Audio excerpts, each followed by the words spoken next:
surtout l'individualisme.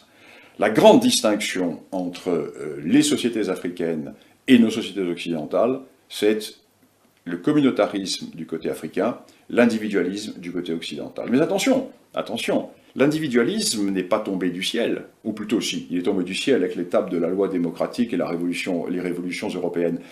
Nos sociétés occidentales ne furent pas toujours individualistes. Nous étions dans un monde de solidarité, nous étions dans un monde de corps intermédiaires, nous étions dans un monde d'éléments qui s'appuyaient les uns sur les autres. Nous sommes devenus individualistes au forceps.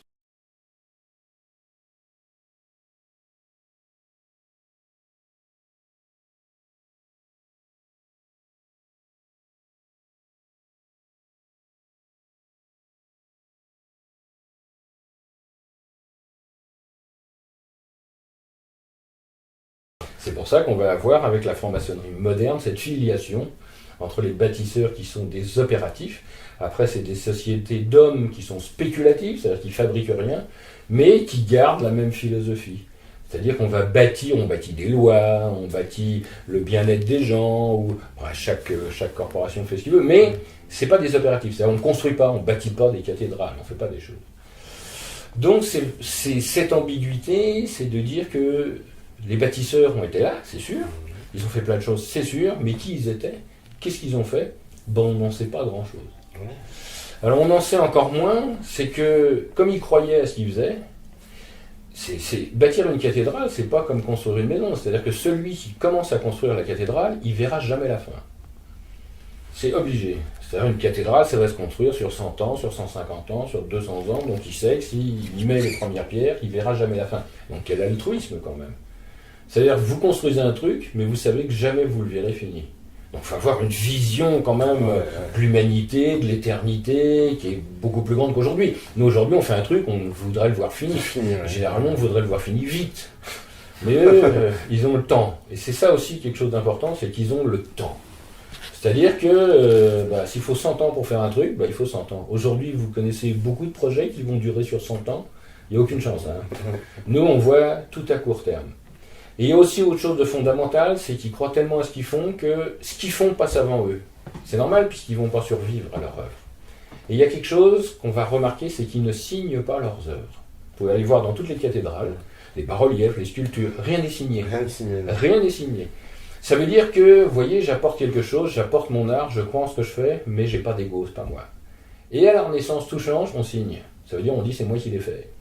À ce moment-là, la mentalité change complètement. C'est-à-dire que je ne travaille plus pour la communauté, pour la gloire, mais je travaille pour moi. Maintenant, je suis une vedette. Et évidemment, les gens qui achètent des tableaux à ce moment-là, les achètent pas forcément parce que c'est beau, mais parce que c'est machin qui l'a fait. Et à ce moment-là, on passe d'une vision de transmission de quelque chose à une vision de l'individu. Et aujourd'hui, on est dans cette société. C'est pour ça qu'on peut avoir des bouses, mais si elles sont signées par quelqu'un de connu, on va dire « Oh, quelle belle œuvre d'art, c'est merveilleux, c'est extraordinaire ». Alors que s'il y a un truc qui est beau, mais qui est signé par quelqu'un qu'on ne connaît pas, on va dire « c'est moins intéressant ». On est passé finalement de la beauté à l'esthétisme. C'est-à-dire que la beauté, c'est la capacité de voir la lumière en chaque chose, et l'esthétisme, c'est culturel, il faut qu'on m'explique. C'est beau parce que ça décore, mais c'est pas beau parce que ça raconte une histoire. Alors, il faut savoir que l'art, en général, jusqu'à très récemment, est toujours sacré. C'est-à-dire que c'est récent qu'on voit des paysages, qu'on voit des scènes, mais avant, c'était que de l'imagerie religieuse. C'est-à-dire que l'art ne sert qu'à ça, ne sert qu'à servir Dieu. Vous pouvez regarder toute la peinture du Moyen-Âge, il n'y a pas de paysage, il n'y a pas de scène, il y a quelques rares, il y a Bruegel qui a fait des choses, des scènes populaires, des fêtes, des choses comme ça, mais c'est rare. On a des portraits aussi. Oui, des portraits. Alors pourquoi on a des portraits? Parce qu'on se mariait à distance, et que, évidemment, on envoyait la photo, entre guillemets, la peinture de la personne avec qui on allait se marier. Des fois, on avait des surprises, parce qu'on recevait la peinture quand il avait 20 ans, puis lui, quand il arrivait, on avait 80, quoi. Donc, évidemment, et les filles, c'était pareil, hein. Donc, on avait des portraits de cette nature-là. Donc, c'est plus un état d'esprit, c'est plus une philosophie, c'est plus quelque chose global que de l'individualisme, ce qui veut dire qu'on ne parlait pas des gens. Donc, comme on ne parlait pas des gens, on n'a pas d'histoire sur les gens. Alors qu'aujourd'hui, on dirait, machin, il a fait ça, voilà ses œuvres, voilà comment il a vécu, voilà où il est mort, voilà où il est né.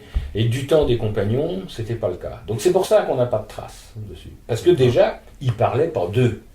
Donc on parlait pas d'eux non plus. On en parlait au présent. C'est-à-dire qu'il y en a un qui voulait bâtir une cathédrale, il disait, moi j'en connais un, il a bâti une cathédrale dans cette ville, il est super bon, c'est à lui qu'il faut que tu demandes. Et donc il venait à ce moment-là. Alors il y a quelques maîtres dont on connaît les noms, parce qu'ils ont été glorifiés, et après leur mort, on a mis des cartouches où on dit c'est un tel bâtisseur de tel truc qui a fait ça, donc on le sait. Mais il n'y avait pas de marketing direct, quoi. C'est-à-dire qu'on n'était pas dans l'idée de la glorification de l'individu, et par conséquent, on n'a pas d'informations dessus. C'est pour ça qu'il n'y a pas d'infos comme ça. Non. Les seules informations qu'il y a, mais auxquelles on ne peut pas accéder, c'est les corporations. Oui. C'est-à-dire que les bâtisseurs de cathédrales appartenaient à des cayennes, c'est-à-dire des maisons compagnoniques. C'est-à-dire que les compagnons vivent en communauté. Hein. Nous n'avons pas toujours été des citoyens isolés, hommes-robots consommateurs, face à l'État tout-puissant, ayant pour seule liberté d'aller mettre un bout de papier dans une boîte carrée, après avoir été desserré par une boîte à images pendant quelques mois. Non, c'est pas ça. Nous avions des sociétés qui étaient des sociétés enracinées. Nous avions des sociétés qui étaient des sociétés avec les corps intermédiaires, avec les solidarités, etc. Elles ont été cassées. Alors le problème de les recréer, c'est autre chose. Ça, c'est un autre problème. Comment les recréer? Peut-on le faire par volontarisme? C'est une toute autre question.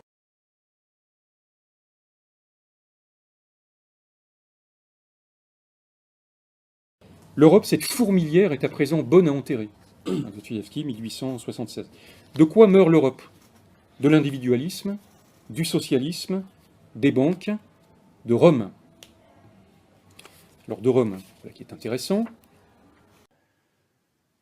La France, pour les républicains, avait reçu l'étape de la loi démocratique par les philosophes du XVIIIe, par la Révolution de 1789, et que son devoir était d'exporter cette révolution dans le monde. Alors, nous avons très bien vu en 93 ce qui s'est passé, comment les révolutionnaires ont totalement chamboulé les anciens régimes européens, comment les révolutionnaires ont chamboulé la carte de l'Europe, comment les révolutionnaires ont cassé les structures de nos vieilles sociétés européennes et l'harmonie européenne.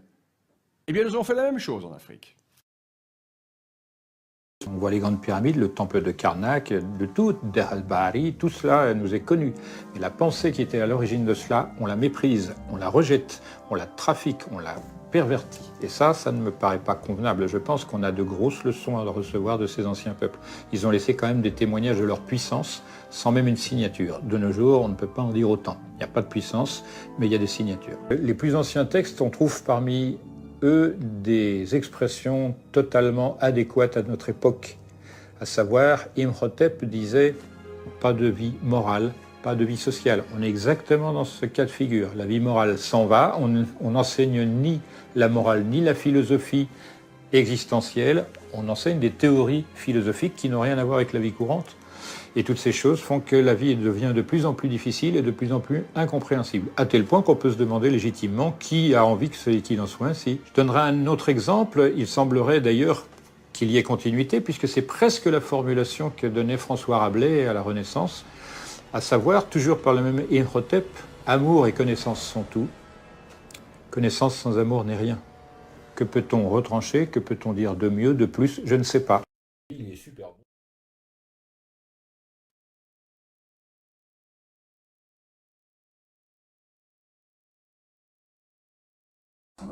Il y a un fort individualisme dans la société contemporaine.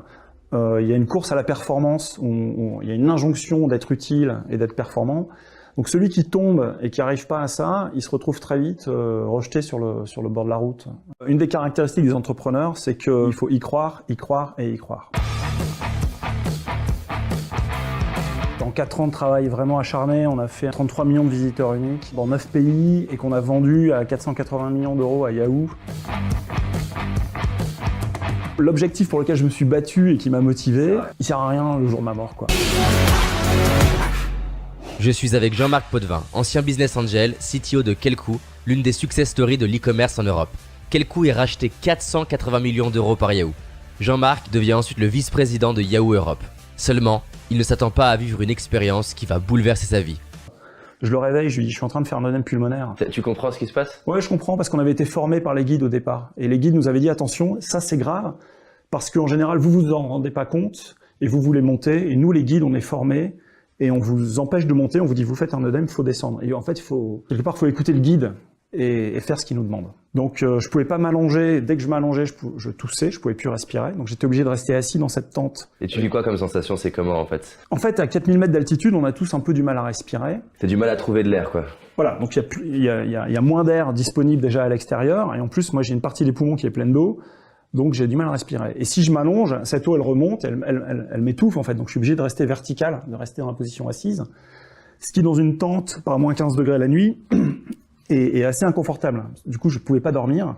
Je pense que c'est gentil comme mot, c'est inconfortable. Et du coup, Ono va réveiller le guide. Le guide dit, mais moi je peux rien faire, il n'y a pas de chemin pour descendre ici, il faut marcher 3 heures en arrière dans la nuit, donc on se revoit peut-être demain, quoi. Et du coup, je me retrouve à méditer toute une nuit blanche sur ma mort, en disant, bah tiens, je vais mourir maintenant, je peux pas appeler ma femme, mes enfants pour leur dire que je les aime, qu'est-ce que j'ai fait de ma vie? On vient d'avoir cette réussite, gagner de l'argent, quelque part, on est arrivé là où on voulait arriver, et je suis en train de me dire, mais c'est trop con, je vais mourir là. Et ce que tu ressens, c'est quoi à ce moment-là? C'est quelle émotion que tu ressens à ce moment-là? Un immense gâchis. Le sentiment du... C'est de la frustration. C'est même pas la frustration, c'est de dire, en fait, tout ça est inutile. Donc, en gros, l'objectif pour lequel je me suis battu et qui m'a motivé, il sert à rien le jour de ma mort, quoi. Et qu'est-ce que j'ai fait de ma vie? Donc, en fait, c'est un exercice super salutaire de réfléchir sur sa mort. En fait, on devrait tous le faire 15 minutes par jour, de dire, ok, je vais mourir ce soir, comment j'oriente ma journée? Ouais. D'accord, ça met en perspective les choses. Voilà. Donc, tu passes la nuit à méditer. Ouais. Et quelle prise de conscience t'as pendant la nuit? J'ai vraiment cette prise de conscience-là de dire je vais mourir maintenant et ça n'a pas de sens, c'est inutile. Donc je dois faire autre chose? Le sentiment de ma vie non accompli.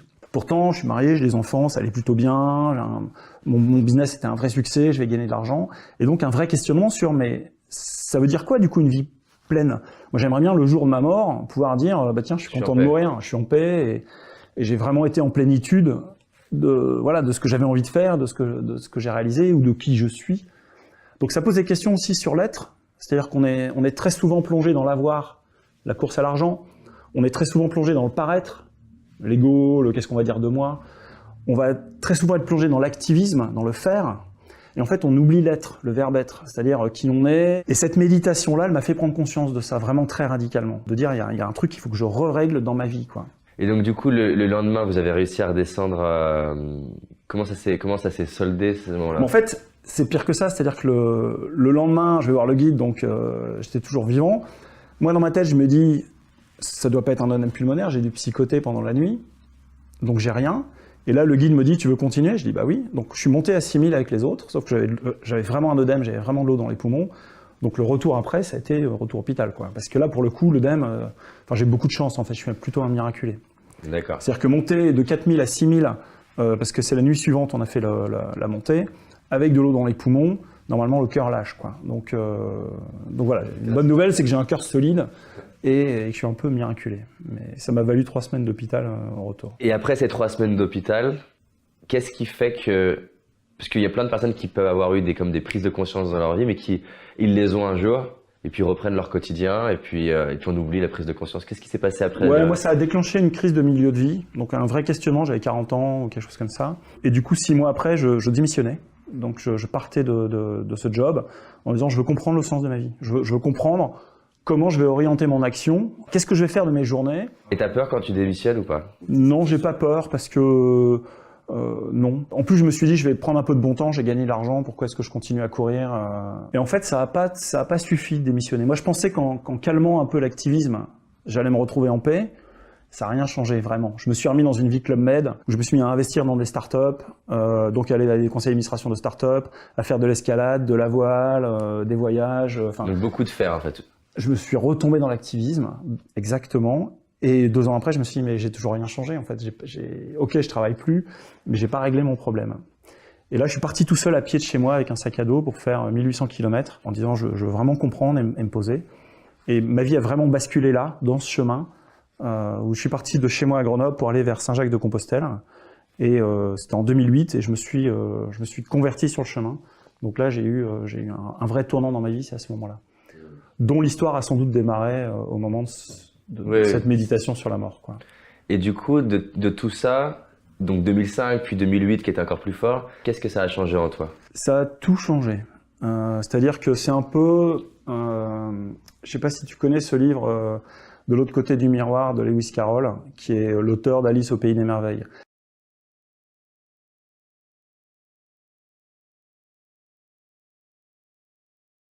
Donc c'est un logicien, et il regarde dans le miroir, il se dit mais c'est quoi la vie derrière le miroir? Parce que la droite est à gauche, donc tout est inversé. Et il invente un monde dans lequel la logique est inversée, d'accord? Moi c'est un peu ça qui s'est passé, c'est-à-dire que j'ai compris que ma force était ma faiblesse, que ma faiblesse était ma force. J'ai compris que quelque part ce qu'on gagne, c'est ce qu'on donne, que la richesse est plutôt un problème, que la quête de la réussite, en réalité, ça me pousse à l'échec. Enfin, donc une sorte d'inversion de la logique des règles du monde. Voilà, c'est une inversion très forte. Très radical.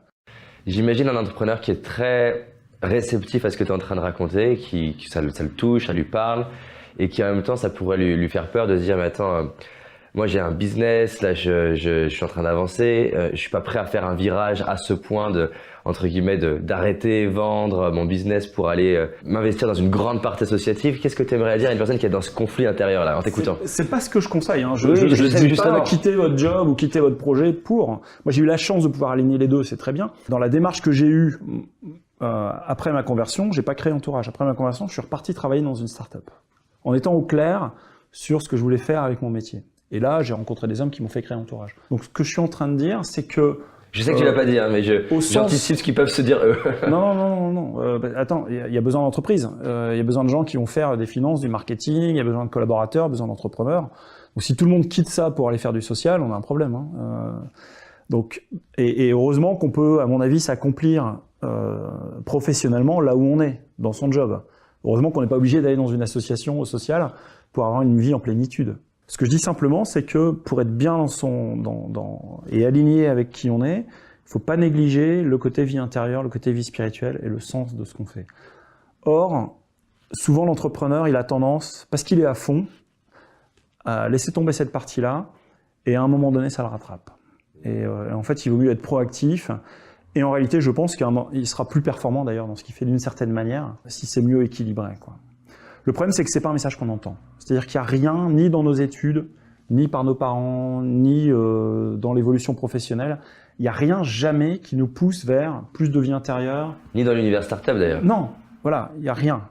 Et éventuellement maintenant, on commence à voir en Californie des gens qui disent faites de la méditation en pleine conscience, mais c'est plus vu comme étant tu vas entraîner ton cerveau comme un muscle et tu vas être plus performant. Donc c'est presque une déviation. Ouais, c'est déjà une étape. Ouais, c'est déjà une étape. C'est comme le yoga, il y a ce yoga qui prend la place. Mais je le fais pour prendre soin de moi. Alors que la vraie transcendance de l'homme, c'est quand l'homme est capable de se donner aux autres. C'est pas quand il s'améliore lui-même pour lui-même. Donc c'est le contraire de l'égoïsme quelque part. Ce qui rend heureux vraiment, c'est de donner. C'est de se donner. Et cette vie intérieure, à un moment donné, elle aboutit à cette compréhension que je suis là pour les autres. Je suis là pour être mangé par les autres, quoi. Je suis là pour être disponible aux autres. Je suis là pour aider. Trouver du temps et de l'énergie pour faire ça, il n'y a rien qui nous y incite. Et ça rend pas heureux, si on le fait pas.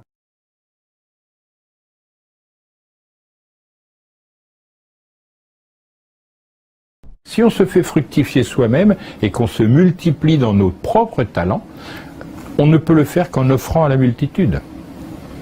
Si on dévoie cette chose-là, parce qu'elle n'est pas prise en charge de manière sociétale, c'est-à-dire, en principe, la productivité industrielle devrait être mise à profit par les gens dont le seul moyen d'améliorer la vie de tout le monde est très supérieur à la vie de productivité industrielle, ce sont les artistes. Lorsqu'on a cassé le système qui fait que l'artisanat créatif devait accompagner la productivité industrielle. On a rendu énormément de gens malheureux. Ils produisaient beaucoup, mais les produits qu'ils en recevaient n'avaient pas cette vie qu'a le produit artisanal. Il n'a pas cette unité de style très subtile, etc., etc. C'est la même chose partout. Donc cette chose, c'est la même chose que je vous enseigne en disant, vous avez des gens qui vous disent l'unité du genre humain, mais en réalité ils pratiquent autre chose qui s'appelle l'uniformité. Il y a une grave erreur. C'est une erreur de philosophie, ça se retrouve dans la vie de tout le monde. Certains font l'erreur, elles prennent l'extension parce qu'il y a une incompréhension et le résultat c'est n'importe quoi. Et on en souffre beaucoup. Donc faut vraiment trouver le moyen, le ressort intérieur pour quelque part se forcer à cette quête un peu plus profonde. Sinon, le jour de sa mort, on dit mais j'ai fait quoi de ma vie, quoi. Non, c'est clair. Tu as des enfants qui ont quel âge aujourd'hui? Aujourd'hui, ils ont entre 27 et 19 ans. J'ai 4 enfants. Comment ça les a impactés de ce changement chez toi? Je pense qu'ils sont très fiers de ce que je fais aujourd'hui avec Entourage. Qu'est-ce que tu leur souhaites à eux en fait? De trouver cette voie-là intérieure, voilà, de pas faire l'erreur que j'ai faite quelque part en me focalisant sur ma propre réussite, ma propre performance, mes propres facultés intellectuelles, mon propre réseau, etc. D'être uniquement centré sur toi en fait. Ouais, de pas démarrer trop égoïste, quoi. Et de véritablement travailler cette spiritualité, cette transcendance, qui seule, à mon sens, peut vraiment amener une vraie joie, une vraie plénitude, une vraie paix intérieure, quoi. Et je voudrais juste te dire qu'on a tous droit à ça. Je pense qu'on a tous droit à trouver qui on est, à trouver le sens de notre action, à être en paix intérieurement, à être en joie. Donc de ne pas se laisser embarquer par le faux fuyant qu'on nous vend à la télé, quoi. Il y a vraiment... C'est un droit quelque part. Voilà. C'est même un devoir, en fait. C'est top en tout cas.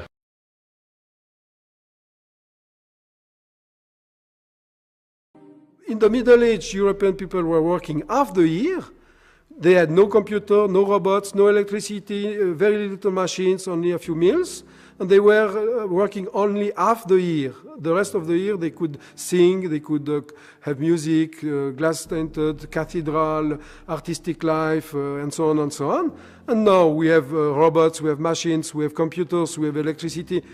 What do we do with this productivity? Where this productivity is going? A German economist made a study.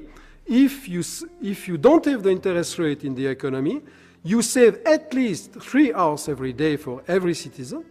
You have your flat or your house 77% bigger. Everything costs nearly half the prices, and so on, just because of the interest rate. Then it's like an idol, the interest rate. We cannot. Charlemagne, the big Karl der Große, Carolus Magnus, the big emperor of Europe, made a law the 23rd March 789. He made a law all over Europe: no usury in my imperium. And the King of France kept that to the Revolution. In the year 1789, exactly 1,000 years later, the first thing they made, introduction of the interest rate in France. That means the Kingdom of France, from Carolus Magnus up to Louis XVI, could live without any interest rate, and France was the richest kingdom of the world. Everybody wanted to be French. You had the culture, the music, the theater, the writers, the artists. It was the douce France, the sweet French France. Everybody was willing to speak French. 1,000 years without interest rate. And now we say it's not possible to live without interest rate. Why? Pour m'obtenir, vous vendez votre travail au banquier. À cause de moi, vous vous vendez vous-même. C'est quasiment un esclavage. Le travail, c'est plus un noble travail, on est maître de son travail. Mais le travailleur, on parlait des working poor, mais quasiment tout le monde travaille en Suisse, c'est des horaires déments. Le papa, la maman, les deux doivent travailler, ils partent tôt le matin, ils rentrent pas à midi, ils rentrent tard le soir à la maison. Les enfants, ils ont le frigo devant eux avec des messages écrits dessus. Les gens sont devant la télévision, il y a une perte d'humanité colossale. par une pression de stress, de vol du temps, parce qu'on nous vole du temps. Il faut aussi savoir que ce système de taux d'intérêt composé, ça vous vole des heures chaque jour. Au Moyen-Âge, la moitié de l'année quasiment était chômée. Les gens faisaient de la fête, des fêtes patronales, quasiment la moitié de l'année. Maintenant, on a une productivité colossale avec l'énergie, l'électricité, les machines, les robots et tout. Elle est partie où, cette productivité? Elle nous a été volée par le système financier. Volée.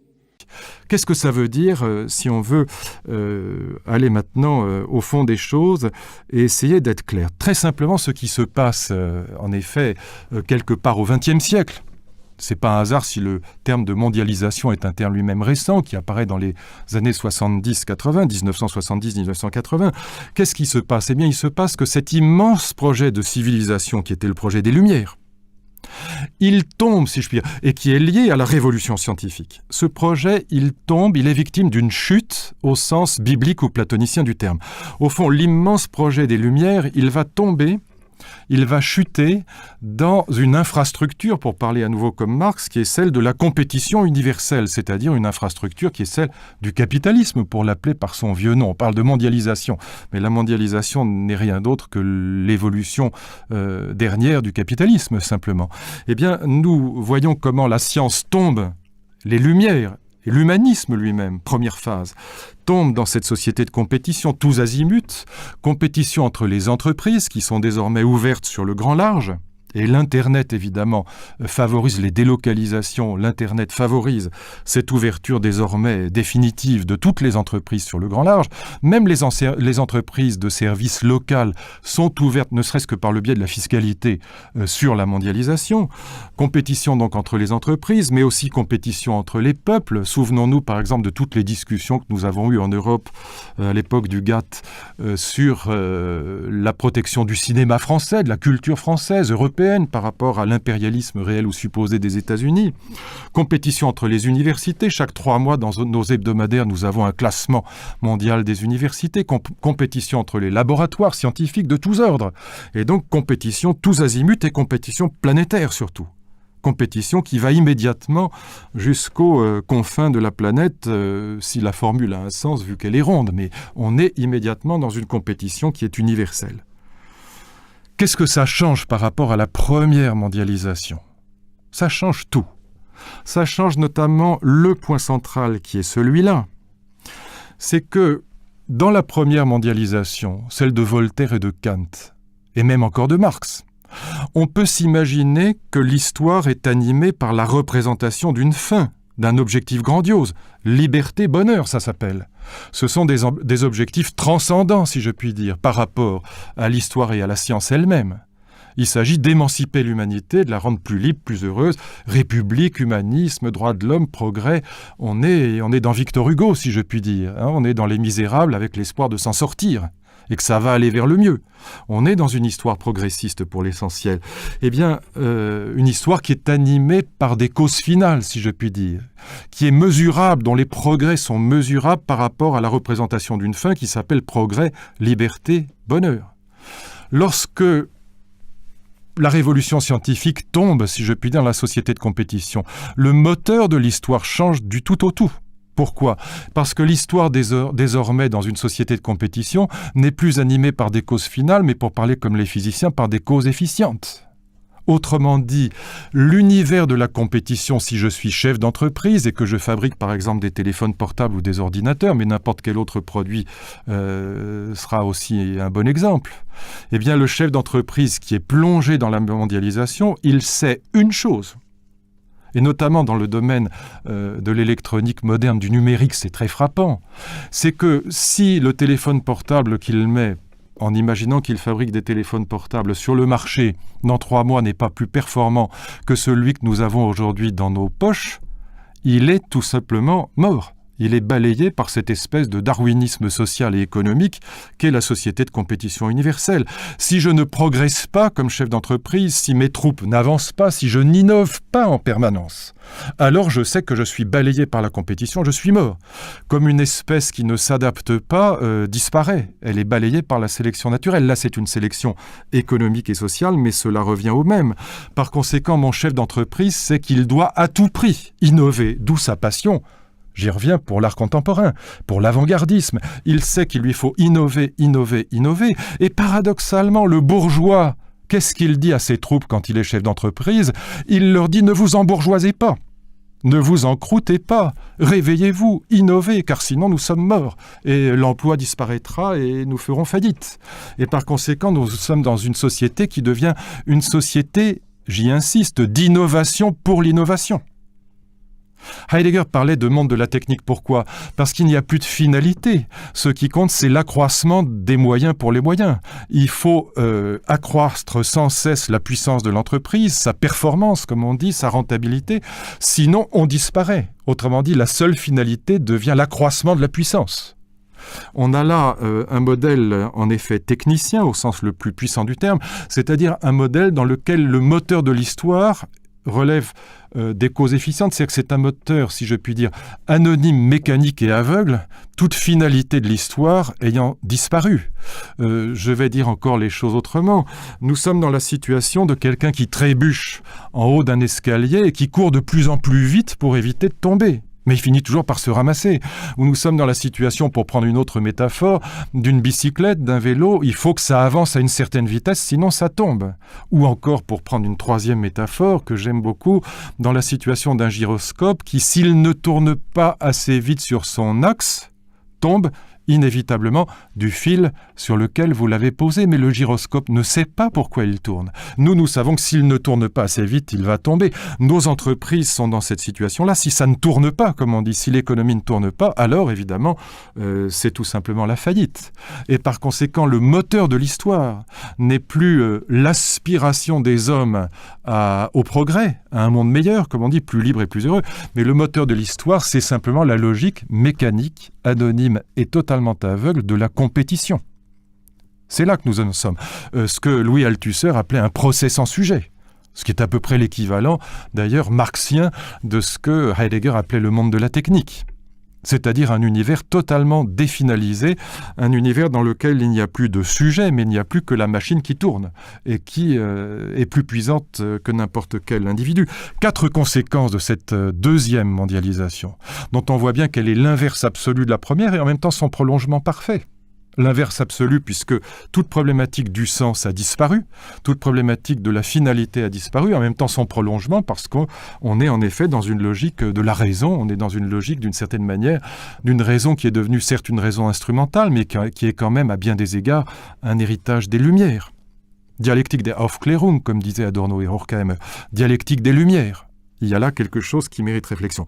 4 conséquences très rapidement, mais elles sont toutes les 4 si importantes qu'il faudrait y consacrer plus de temps. Première conséquence, perte de sens, évidemment. Le sens de l'histoire a totalement disparu, pour autant qu'il n'y en ait jamais eu, mais enfin, du temps de Voltaire et de Kant, on pouvait imaginer qu'il y en avait. Le sens a totalement disparu puisque nous avançons mus par la pure et simple logique de la compétition. Nous sommes, si je puis dire, non pas attirés par un but qui est devant nous, mais nous sommes poussés dans le dos par l'obligation d'avancer ou de mourir, tout simplement. Une entreprise qui n'innove pas meurt, point final. Et par conséquent, nous avançons, Daniel Halévy parlait de l'accélération de l'histoire, nous avançons de plus en plus vite, mais sans savoir ni vers quoi ni pourquoi. Nous n'avons pas la moindre idée, c'est la plus grande caractéristique du monde contemporain, du monde que nous construisons, de la vie commune que nous construisons. Aussi bien sur le plan géopolitique que sur le plan économique, les crises sont aujourd'hui à peu près imprévisibles. On les prévoit toujours très bien après, mais rarement avant. Il y a là quelque chose qui est très frappant et qui est lié au fait structurel que les moteurs de l'histoire sont en nombre infini et invisible. Les moteurs de l'histoire, c'est quoi? C'est la compétition universelle entre toutes les entreprises, entre les peuples, entre les pays, entre les cultures, entre les universités et les laboratoires. Eh bien, ces moteurs de l'histoire, cette compétition, les foyers de compétition étant disséminés sur la planète tout entière, nous ne savons jamais de quel côté ça va partir, ni dans quelle direction ça va aller, et surtout, ça nous échappe de toutes parts. Et par conséquent, nous avançons, mais en ayant perdu le sens, avec le sentiment très puissant que la politique, notamment, est devenue une affaire de gestion. Qui pense sérieusement que parce qu'il va changer de téléphone portable dans 3 mois, il sera plus libre et plus heureux? Personne, évidemment. Et pourtant, nous le faisons quand même. Nous achetons évidemment la nouvelle génération de portables, sinon à nous, du moins à nos enfants, et généralement à nous aussi, on finit par céder, on finit par craquer, mais personne n'imagine sérieusement que parce qu'il aura tel ou tel ordinateur ou tel portable plus performant, eh bien, il sera plus libre et plus heureux. Nous ne nous rapprochons pas en consommant d'une vie commune meilleure. Le sens a disparu. Victoire de Nietzsche. Paradoxalement. Victoire de Nietzsche sur les Lumières, car là où Heidegger a parfaitement raison dans son interprétation de Nietzsche, c'est que cette structure du monde dénuée de sens, c'est la structure même de ce que Nietzsche appelait la volonté de puissance, qui, comme vous le savez, je vous renvoie là à un coffret que j'ai consacré à Nietzsche, la volonté de puissance n'est pas la volonté d'obtenir du pouvoir, c'est pas la volonté de quelque chose, qui serait le pouvoir. La volonté de puissance, c'est ce que Nietzsche appelle, il le dit très clairement, la volonté de volonté. La volonté qui se veut elle-même, qu'est-ce que ça veut dire en clair ? Ça veut dire la volonté qui veut sa propre intensification, qui veut sa propre expansion, qui veut sa propre puissance, au sens où elle se sent vivre puissamment. Eh bien, cette volonté de volonté, c'est une volonté qui est définalisée. Vous voyez pourquoi ? Puisqu'elle ne veut plus quelque chose. Elle ne veut plus la liberté, le bonheur ou même le pouvoir. La volonté de volonté se veut elle-même, elle veut sa propre intensification, et c'est exactement la structure fondamentale du capitalisme moderne, qui veut son propre accroissement, sa propre puissance, mais non pas au sens où il aurait le pouvoir, mais au sens où il faut se développer, il faut de l'expansion, sinon si vous n'êtes pas une entreprise en expansion, vous êtes une entreprise qui est vouée à la mort, tout simplement. On a là la structure même de la volonté de volonté, c'est la structure du non-sens. Et ça me fait toujours un peu sourire quand je vois les petits Nietzschéens d'aujourd'hui, tout contents de pouvoir dire « Ah, il ne faut pas croire au sens, les philosophes qui croient au sens, mon Dieu, comme ils sont archaïques, débiles, etc. » La vérité, c'est que la pensée de Nietzsche, paradoxalement, est la plus belle superstructure de la mondialisation libérale. C'est-à-dire la superstructure idéale, si je puis dire, pour exprimer, avec cette idée de volonté, ce que la mondialisation libérale accomplit en termes de destruction du sens.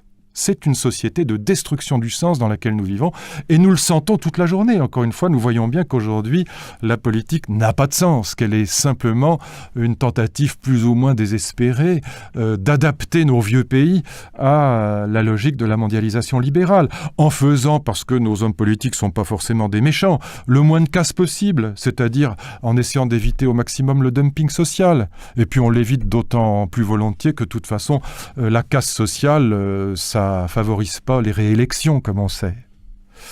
C'est le premier point, la première conséquence de cette deuxième mondialisation, c'est la perte de sens, mais perte structurelle de sens. Volonté de volonté comme structure du capitalisme, ce que Heidegger avait parfaitement vu. Deuxième conséquence, c'est la marchandisation du monde.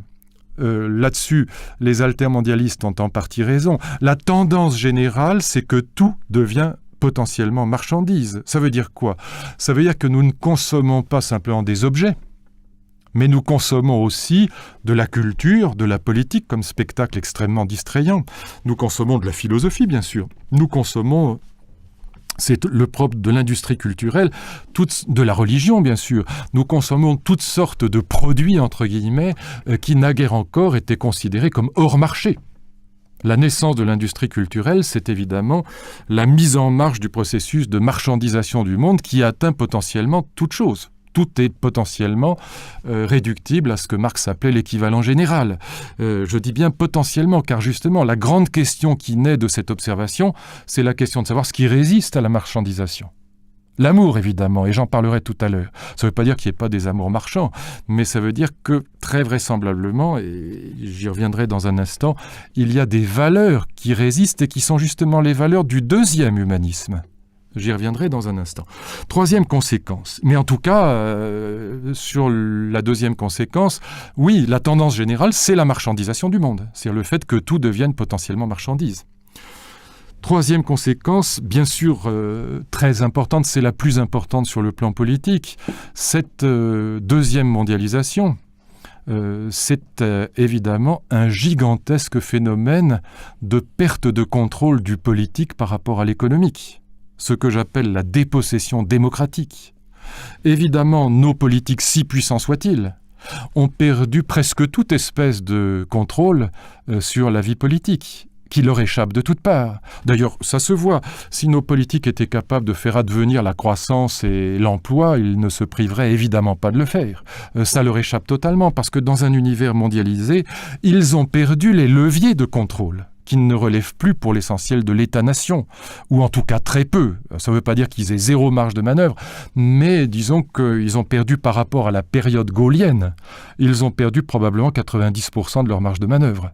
Il y a là quelque chose qui est extrêmement frappant, c'est peut-être un point là aussi sur lequel les altermondialistes ont mis le doigt, à juste titre, cette dépossession démocratique liée à la mondialisation et au fait que les politiques nationales et très largement perdu les leviers de commande qui permettaient, encore du temps du général de Gaulle, d'agir sur un certain nombre de points fondamentaux, notamment en matière d'économie, et puis par ailleurs de la société civile en général, ou sur les relations internationales d'ailleurs. Eh bien, tout cela, évidemment, dans un univers mondialisé, les politiques en sont dépossédés. Les altermondialistes ont mis le doigt dessus, et ils disent le monde, en effet, nous échappe.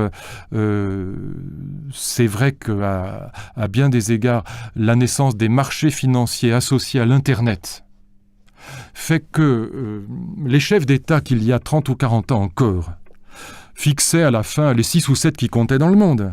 À la fin d'un repas entre chefs d'État, ils se tapaient dans la main, ils avaient fixé le cours du cacao, de la banane ou du sucre. Aujourd'hui, ce sont les marchés financiers qui le font, et ça leur échappe totalement. Ils le savent parfaitement, bien évidemment, que ça leur échappe, parce que les marchés financiers leur échappent complètement.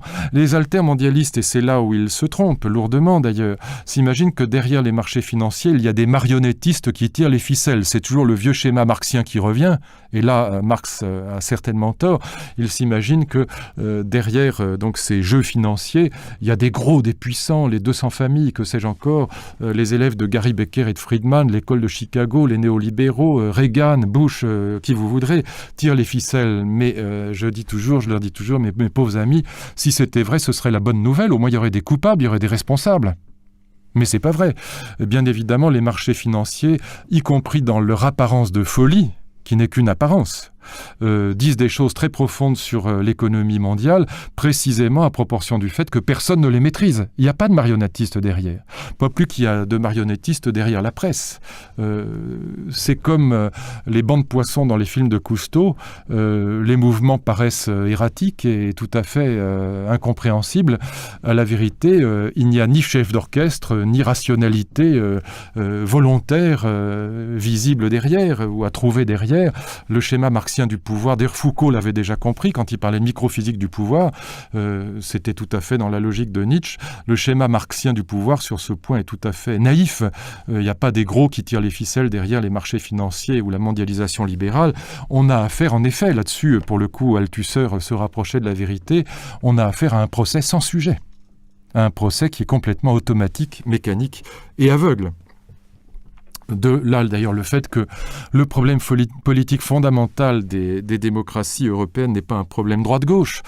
Quand on voit des chefs d'État ou de gouvernement européens parler entre eux, la question droite-gauche n'intervient jamais dans leurs discussions, jamais, ce serait surréaliste. Ça n'a pas de sens pour eux à ce niveau-là.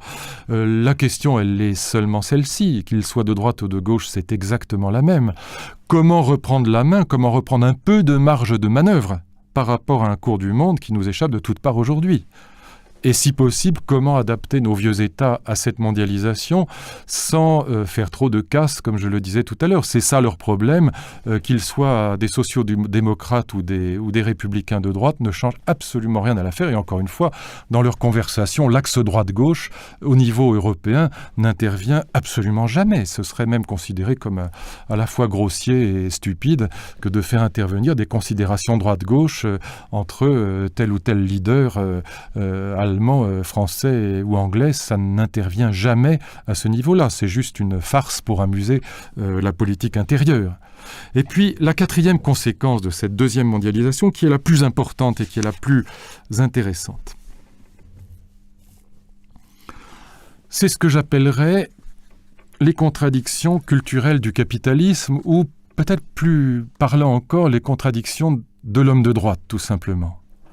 Il faudrait être Molière pour pouvoir décrire convenablement cette contradiction de l'homme de droite ou cette contradiction du chef d'entreprise, ce qui pour moi est un peu pareil parce que voilà, je toujours pensé que un vrai chef d'entreprise c'est quand même plutôt de droite, il doit croire au marché, il doit croire dans les vertus de l'entreprise, il faut qu'il soit un libéral et j'ai toujours considéré que certes il y avait des patrons de gauche, mais comme dit Jean Gabin, il y a aussi des poissons volants, mais c'est pas la majorité du genre dans un excellent film dont les dialogues sont d'Audiard, et je me suis toujours méfié comme de la peste des patrons de gauche.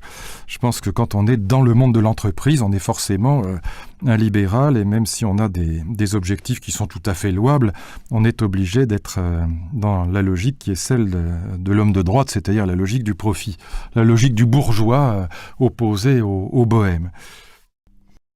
Dans le fameux rapport sur la construction des situations, j'abrège le titre, mais on trouve déjà une réflexion sur le spectacle et le spectaculaire. C'est un grand malentendu chez Debord, à l'endroit de Debord, parce que Debord a dit clairement les choses, il suffit de le lire.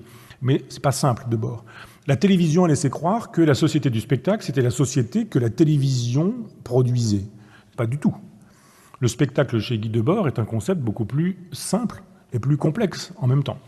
Le spectacle signifie l'aliénation de celui qui se fait le regardeur de sa vie au lieu d'en être l'auteur.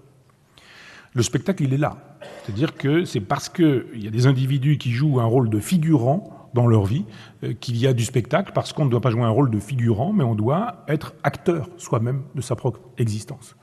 On assiste à sa vie comme si elle était séparée de nous. Le spectacle, c'est ça. La société du spectacle est la société dans laquelle des individus sont séparés d'eux-mêmes, vivent une vie mutilée, sont dans une logique d'aliénation, sont les spectateurs de leur propre existence quand ils devraient être les acteurs de leur vie. Vous voyez que c'est simple, mais que ça suppose des ramifications extrêmement importantes. Mais le plus grave au regard de l'esprit est que le système tout entier est organisé de façon à ce que l'homme moderne se trouve continuellement projeté en dehors de lui-même par l'absurde course au diplôme et à l'argent, par une vie professionnelle la plupart du temps sans rapport avec ses aptitudes et qui engendre le dégoût, par des transports quotidiens abrutissants, par un martèlement publicitaire éhonté, par la culture de masse et par une information obsédante. L'homme moderne, surinformé, laisse son mental s'encombrer d'une multitude de faits dérisoires ou pernicieux, et en définitive, n'a jamais été si ignorant des vérités qui seraient indispensables à sa conscience supérieure, son libre arbitre et son comportement. L'homme moderne entend tout et n'écoute rien, voit tout et ne regarde rien, est incapable de fixer son attention, sa méditation et son sens critique. Il se laisse rouler comme un caillou par le flux sensoriel d'une civilisation hurlante et trépidante. C'est très exactement l'homme du torrent qu'a décrit Louis-Claude de Saint-Martin. Le monde moderne tout entier est ainsi devenu une vaste machine destinée à supprimer toute vie intérieure. Tout ce qui pourrait alimenter celle-ci, solitude, travail artisanal et désintéressé, lecture sérieuse poursuivie sans raison utilitaire, sport exercé sans esprit de compétition, marche, méditation, ascèse, prière, est considéré avec dérision ou mépris. L'homme qui s'efforce au sein du tourbillon général de vivre ainsi est accusé de vouloir se singulariser ou d'être un asocial. Entre parenthèses, à moins que, vivant dans un état totalitaire et collectiviste, il ne soit vivement rappelé à l'ordre ou enfermé en asile psychiatrique. Fermez la parenthèse. Ouvrez les guillemets. La vulgarité est aujourd'hui d'être moderne, à la page, de se tenir au courant, de flairer l'avenir. Je cherche au nom de quoi on condamnerait ceux qui sont hors de leur époque. Qu'y a-t-il dans l'avenir de supérieur au passé? Fermez les guillemets, Henri de Monterland, Carnet 1933. D'ailleurs, un homme de tradition, s'il se réfère souvent au passé, n'est pas un passéiste.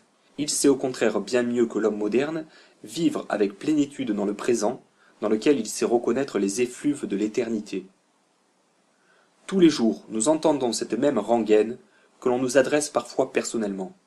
Il faut être de son temps, il faut aimer son temps. Et le tout avec un sourire tantôt cynique, tantôt désabusé, c'est-à-dire en définitive pour exprimer une démission. Non, mauvais avocat d'une cause perdue, sachez-le, aimer son temps, c'est vouloir que le mal y recule et que le bien y grandisse. Être de son temps, c'est essayer de lui apporter ce dont il a besoin, ce dont il manque terriblement, un peu de justice véritable, de vérité transcendante, de clairvoyance spirituelle, de dignité. Il s'agit, derrière les visages stéréotypés de l'intoxication générale et d'un optimisme de façade, de lui apporter l'eau dont il a secrètement soif, et qu'aucun plan quinquennal, aucune proclamation présidentielle, aucun ordinateur ne pourra jamais lui donner. Ce qu'il faut chercher, toucher, sauver, c'est ce dont nul homme en place, uniquement préoccupé des sens et de l'intellect, jamais ne parle, et qui, infiniment plus que la notion de civilisation technique, fait la spécificité même de l'homme. C'est l'âme. Ô saint curé d'Ars, il y a aujourd'hui sur cette boule malade 3,5 milliards d'âmes à sauver. Nous entends-tu? Ô saint Bernard de la fin des temps, quand viendras-tu sauver ceux qui dans ce monde méritent encore d'être sauvés?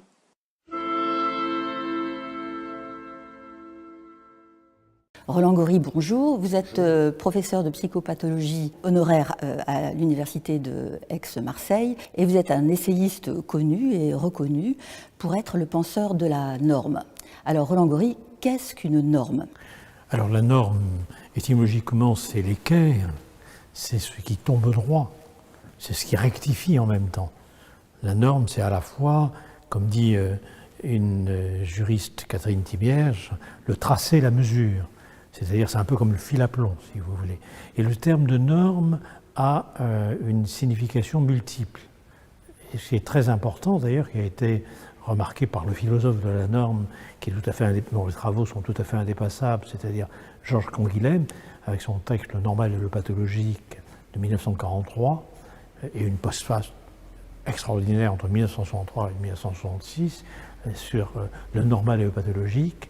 La norme, si vous voulez, a une signification à la fois qui se réfère à une fréquence, à une régularité statistique. Donc c'est presque comme la loi, hein. Il est normal que l'eau bout à 100 degrés, etc. Et la norme, c'est également dans une dimension beaucoup plus qualitative, c'est-à-dire elle implique un jugement de valeur.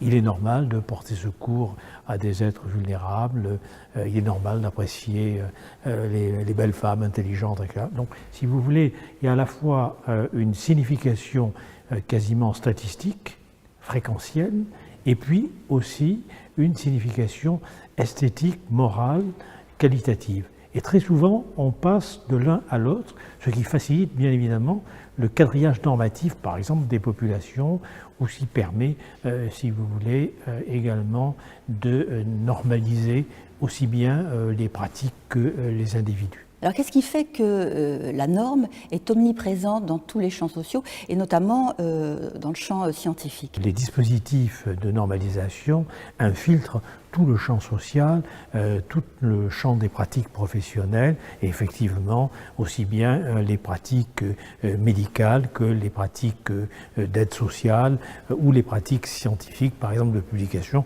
Je pense que nous aurons l'occasion d'y revenir.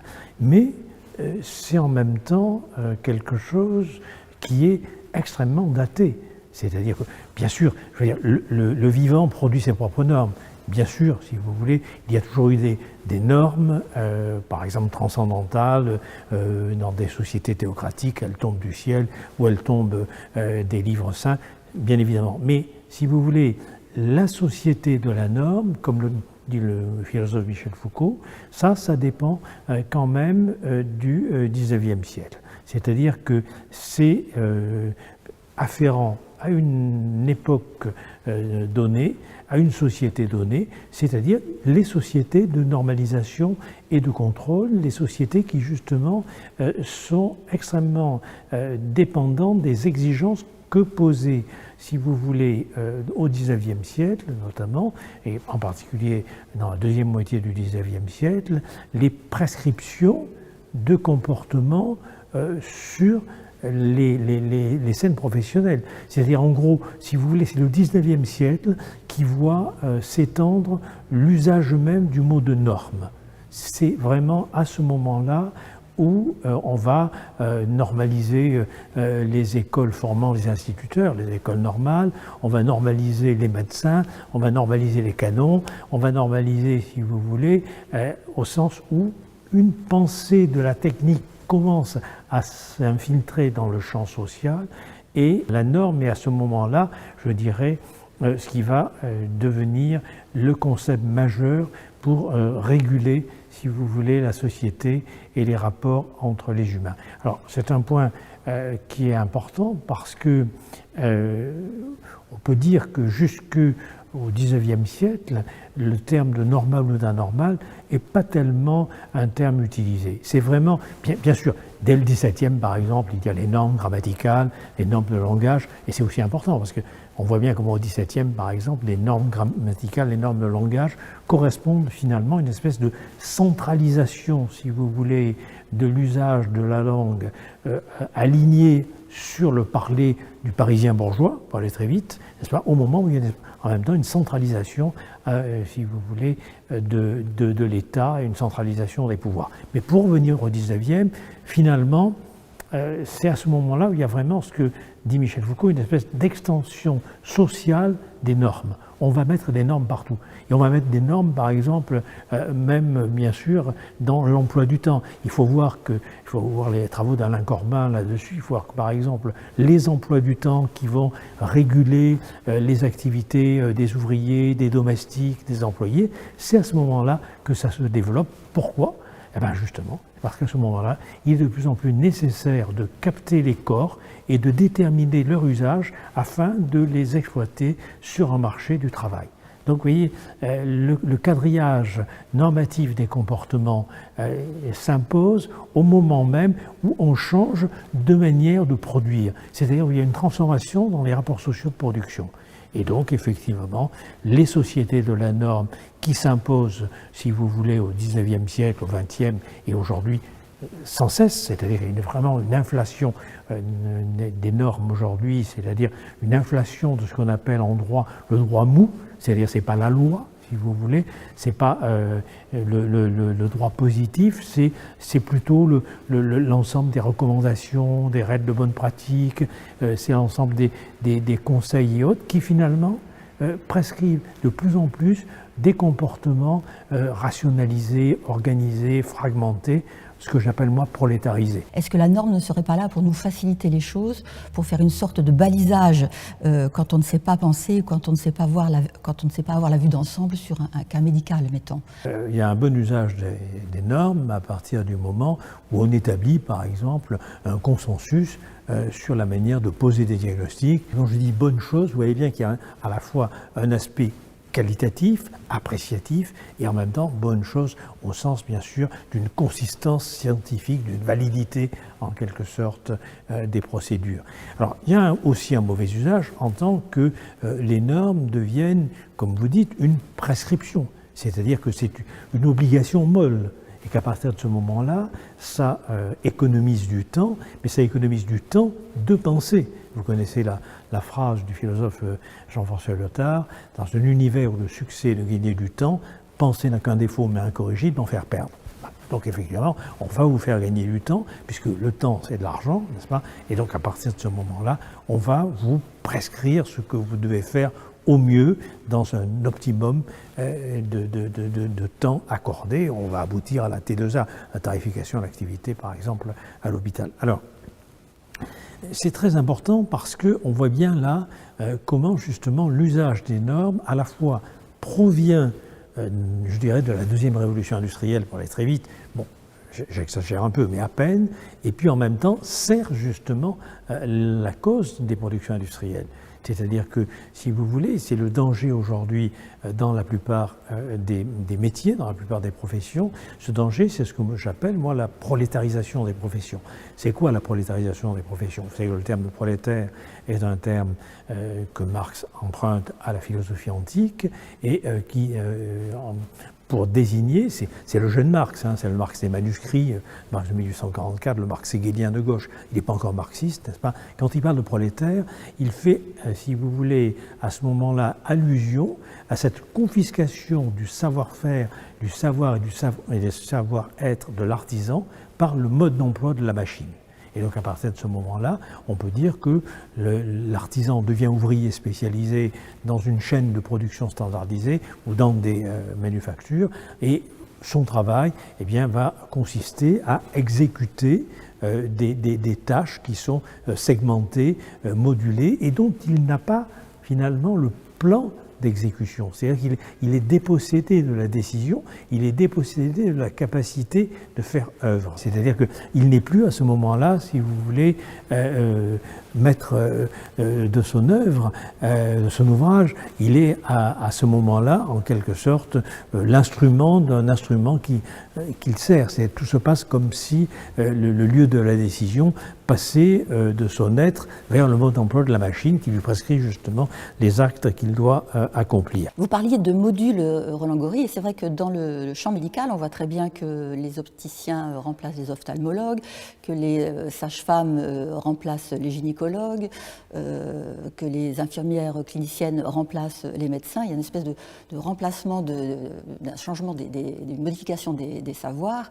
Et en fait, avec ce qui permet ça, c'est l'arrivée des normes. Mais au fond, à qui profite la norme ? Je pense que la norme profite à plutôt au système qui met en place des dispositifs de normalisation. Si vous voulez, c'est pas la norme qui, en quelque sorte, crée des dispositifs de contrôle, de surveillance, de traçabilité et de correction des comportements, c'est plutôt les dispositifs de normalisation qui produisent les normes correspondant aux finalités de ces dispositifs qui sont tous les mêmes, c'est-à-dire finalement surveiller, contrôler, modeler et façonner. Alors, je crois que c'est un point très important que l'on n'a pas évoqué tout à l'heure, mais qu'on peut maintenant évoquer, c'est-à-dire qu'on voit bien aussi comment, en quelque sorte, si vous voulez, il y a une inflation des normes, des règlements, des recommandations, des règles de bonne pratique, etc., des protocoles standardisés, dans un univers où l'autorité perd de son crédit. C'est-à-dire que là où l'autorité est en crise, là où l'autorité décline, qu'il s'agisse de l'autorité du politique d'ailleurs, ou qu'il s'agisse de l'autorité, si vous voulez, du médecin, il va de soi que c'est le pouvoir normatif qui s'accroît. C'est-à-dire que davantage vous voyez se produire du droit mou, des règlements, des recommandations, davantage vous pouvez considérer que l'autorité qui les promulgue est en crise. Et en lieu et place, vous avez quoi? La bureaucratie, la technocratie. Donc, vous voyez, c'est ce qui est très, très ambigu et ambivalent du côté de la norme. À la fois, encore une fois, on ne peut pas vivre sans normes, mais en même temps, qu'est-ce qui les produit, qu'est-ce qui les légitime, qu'est-ce qui les fonde, à quoi elles servent? C'est ça la grande question que l'on a sans cesse, finalement, à se poser. Et dans, justement, une société ou un type de société comme la nôtre, où les grands récits sont en crise, où les normes ne sont plus garanties par des textes religieux ou par des déclarations idéologiques, etc., se met en place une espèce de densification normative, n'est-ce pas, une espèce de, si vous voulez, de treillis des normes qui est jetée sur le vivant pour pouvoir le capter, le surveiller, le contrôler et le façonner. C'est ça le problème. Et on voit bien d'ailleurs comment aujourd'hui ce pouvoir de contrôle des individus s'exerce à l'extrémité de toutes les institutions comme la famille, l'école, la médecine, la justice, etc. C'est-à-dire qu'on finalement on adjoint à ces institutions finalement une fonction de contrôle qui vise à assurer une sécurité des individus dans une société de masse où les individus ont tendance à être isolés, à vivre comme des ermites de masse, comme dit Gunther Anders. Alors, c'est un problème majeur parce que, bien évidemment, à qui profitent les normes? D'une manière générale, au pouvoir sécuritaire, puisque l'octroi de la liberté s'accompagne quasi nécessairement de la mise en place de dispositifs de sécurité. Et donc ces dispositifs de sécurité, regardez aujourd'hui, avec la numérisation du monde, on peut déterminer à peu près partout où vous êtes, qu'est-ce que vous faites, ce que vous aimez, etc. Donc on va vers ce que le doyen Carbonnier appelait une passion du droit, mais du droit mou, hein, du droit des normes, c'est-à-dire de cette inflation normative qui fait qu'on va pouvoir contrôler jour et nuit les individus. Donc ça sert les intérêts d'un pouvoir sécuritaire, avec bien sûr un risque de totalitarisme, de société totalitaire. Hein. Imaginez ce qu'aurait pu constituer pour les régimes fascistes nazis et staliniens l'usage du numérique tel qu'aujourd'hui. Du pain béni certainement. Comment ? Du pain béni certainement. Absolument, mais ça serait même terrifiant. Alors, et puis alors, si je peux me permettre, un côté économique.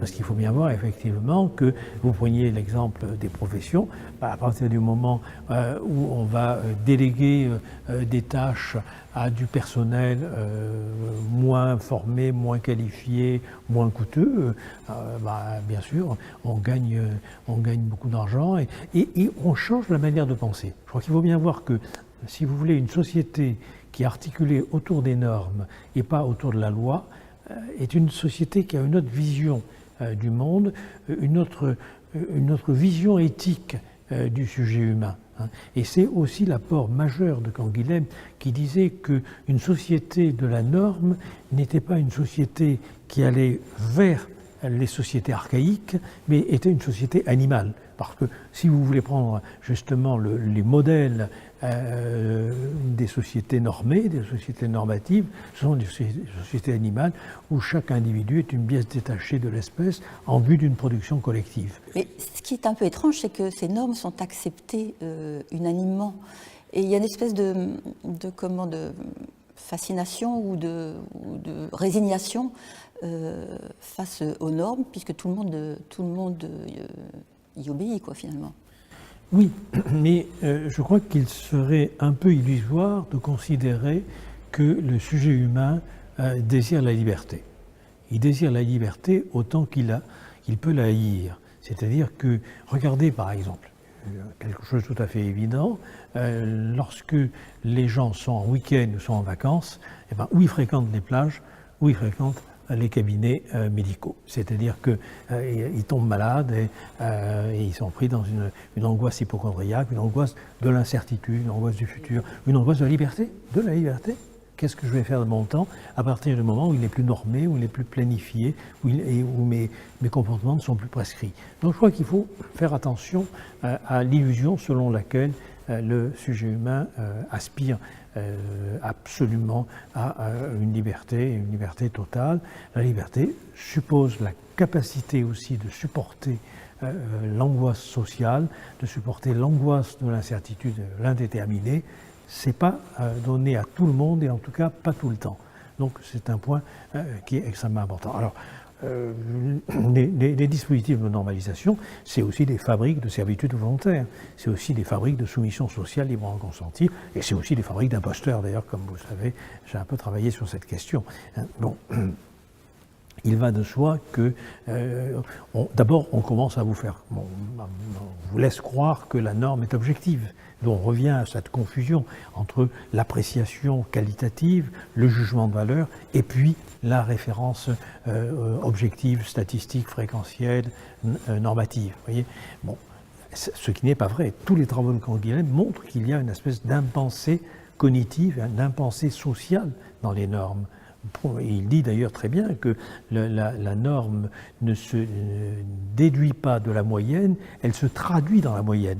L'exemple concret est très simple. Si vous prenez la durée de vie d'un être humain, ça va être à tel siècle 30 ans, à tel autre 50, à tel autre 60, et puis aujourd'hui par exemple 75 ou 80. Bon. Sauf que donc, ça n'est pas cette moyenne qui va donner la norme, mais par contre, la moyenne va opérer une traduction de la norme dans le chiffre. Et donc aujourd'hui, on est plutôt, nous, aliénés à une espèce de romantisme des chiffres qui nous laisse penser que ce qui est quantifié est vrai. C'était, comme le dit encore Canguilhem, tout se passe comme si la qualité n'était rien d'autre qu'une propriété émergente de la quantité. Donc vous avez un chiffre, et vous savez bien que c'est vrai aujourd'hui dans tous les domaines, vous avez un chiffre, donc c'est du béton, donc c'est objectif, c'est transparent, etc. Ça n'est pas vrai. Au contraire, c'est justement là où prolifère l'imposteur, c'est qu'il a parfaitement compris ça. L'imposteur est un caméléon, une éponge vivante des valeurs de son environnement, et donc il sait parfaitement comment faire pour produire le chiffre et le score qui convient. Bien sûr, il y a les sportifs, mais dans tous les domaines, dans le champ du politique, bien sûr, dans le champ du journalisme, dans le champ de la recherche, dans le champ de la médecine, il y a une espèce de logique qui fait que la valeur est confondue avec une logique d'audimat. Vous savez ce que c'est la logique d'audimat au journalisme? C'est la même chose. Aujourd'hui, vous avez ça, par exemple, dans la recherche, ça va être les facteurs M, les impact factors, etc., qui vont laisser penser que, en fonction de votre chiffre de rentabilité de la production scientifique, ça détermine la valeur de vos travaux. Sauf que vous avez en 2013 Peter Higg, prix Nobel de physique, qui déclare au Guardian « Je ne serai peut-être aujourd'hui pas recruté à l'université parce que je ne serai pas considéré comme suffisamment productif. » C'est l'exemple même, mais bon, c'est sans arrêt. Moi, j'ai eu un certain nombre de responsabilités à l'université dans le recrutement des professeurs et des maîtres de conférences, dans leur promotion, etc., dans l'habilitation des laboratoires de recherche. Je peux vous dire qu'on voit très bien comment aujourd'hui les gens remplissent leur dossier de qualification en fonction de ce qu'ils connaissent, de l'attente normative des experts.